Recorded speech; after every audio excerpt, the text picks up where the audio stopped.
Contrarians, welcome back to the Encrypted Capital recap for Tuesday, June 22nd. First off, it's been very, very bloody the last couple days. We've been seeing a lot of news articles coming out regarding the China mining issues, the transaction bans, as well as the death cross that's taking place in Bitcoin right now. And I wanted to go ahead and kind of break down what I am seeing in these charts here and why I'm going to state my case for why I think we are going to continue higher from this support level of roughly $29,000. So first off, let's get the sentiment in the market out of the way. Look, classic bearish chart pattern forms for Bitcoin as BTC price tumbles to 32K. We did hit 29K earlier. We also have crypto potato. Bitcoin dominance rises. Altcoins suffered double-digit crash. Ethereum dropping below 2K for the first time in a month. BTC slipped. Bitcoin dumps. Bitcoin death cross. And what else we got? Ethereum faces largest ever options expiry as bears appear to dominate. And what else do we got? Good old CoinDesk with their little chart analysis here for the range breakdown. Dropping below this line, we have to keep in mind that below this line that they're referencing is where you're going to find the most liquidity. Just by looking at this chart, I can tell you right now, anybody who entered here in this area will probably have their stop losses right below this support line, and this is where you're going to find the most liquidity. So let's go ahead, let's take a look here. And I also want to mention too, let's not forget CoinDesk here. Who owns CoinDesk? Did we forget?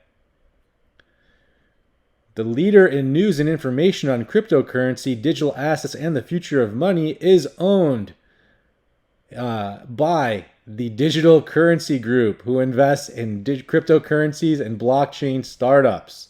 So the Digital Currency Group, who has huge control of the market. Let's not forget Barry Silbert, the gentleman who's worth billions of dollars, is literally controlling the narrative on his website, which is one of the most popular websites in the crypto space.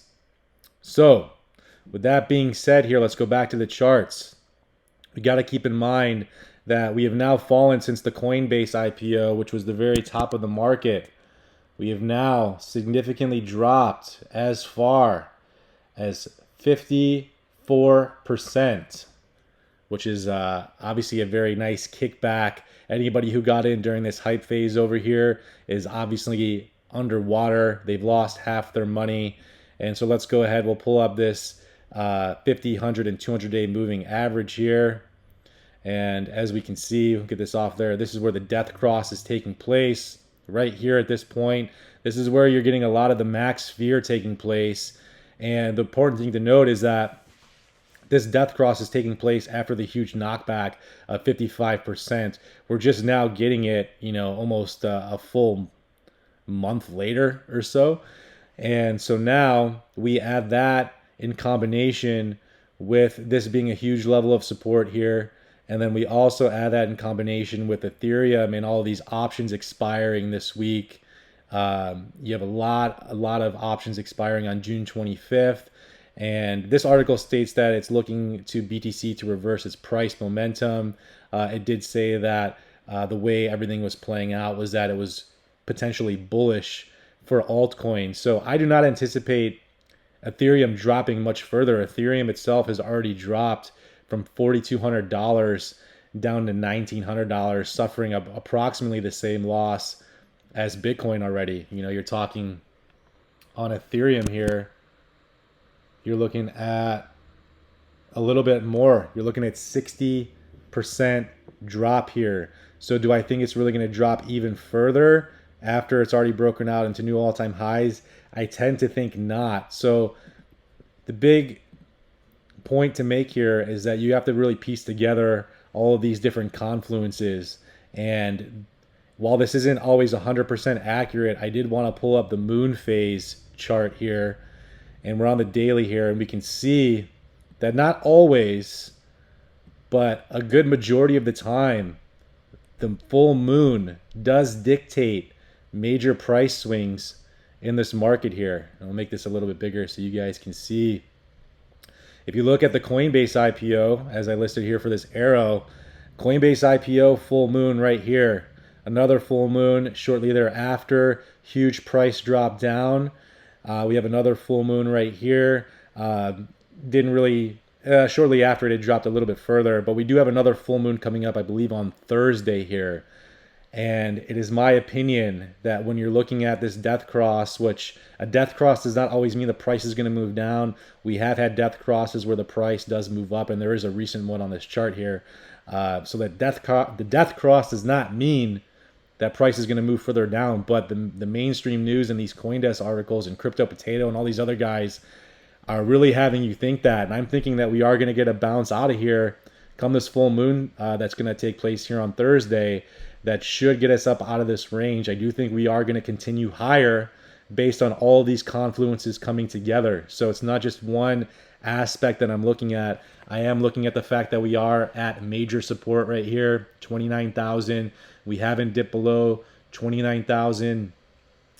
Actually, $29,000 even. We have not dipped below that yet. And I do want to pull up here my last piece of information here that I'm trying to tie all this stuff together for you guys with. This is from Glassnode, and Anthony Pompliano, Bitcoin Maxi, was talking about how all of the Bitcoin is moving off of the exchanges, which is positive for bullish momentum here. That means that the large holders and institutions are not storing their Bitcoin on an exchange to sell. They are actually pulling their Bitcoin into cold storage. And he said, oh, the charts don't lie, guys. And he was referencing this right here as buyers are starting to step back in during these price levels, and they are starting to pull their Bitcoin off the exchange. But he did fail to mention, which we have been mentioning, that during this Wyckoff distribution pattern that took place, all of this red right here means large institutions and large holders of Bitcoin were putting their money, their Bitcoin, on the exchanges to sell and dump on the retail traders in this price point right here. Through this whole time, from Elon Musk opening his dumb face all the way through here, and now we're starting to see Bitcoin getting moved off the exchanges because positions have been entered all throughout here. And now we can expect, after I pull all of this together, to anticipate a move north from this range. It may not be immediate, but I do anticipate over the next 7 days that we will end up higher next week than we are now. And this should hopefully be a catalyst for the altcoins to start making their move here as these Ethereum contracts expire and as buyers start removing their cryptocurrencies and their Bitcoin off the exchanges. That should be very bullish in my opinion. And then yes, we add in the moon phases coming into play as well. You try and tie all this stuff together, and I am anticipating this being the low. 29,000 should be a great accumulation area. Obviously, I'm not a wizard. I'm just trying to do my best to make sense of the information that is in front of me. And when we look at the narrative right now, a lot of people have lost half their money. If you were in Dogecoin, like we referenced in our newsletter, which you guys should definitely subscribe to, we talked about the Elon Musk SNL up here, how you guys should exit your positions if you were in, since that was max hype. And now what we're experiencing is max fear. We're experiencing max fear right now, this death cross, all this stuff coming into play. But I do anticipate, like I said, that we should be getting out of here. We are oversold on the RSI as well. That's another indicator. So as I connect the dots, I am anticipating a nice push out of here. This is just what I'm seeing. If you guys see something different, obviously feel free to let me know in the comments here. But it looks like hopefully we should be getting some green back on the board over the course of the next week. If you guys want to stay in the know, you guys want to support the channel, sign up for our newsletter. We have a free version and a paid version. So with that being said, that will do it for this edition of the Encrypted Capital Recap. If you guys like what you heard, please drop us a like, comment, and subscribe. And we will catch you all in the next video.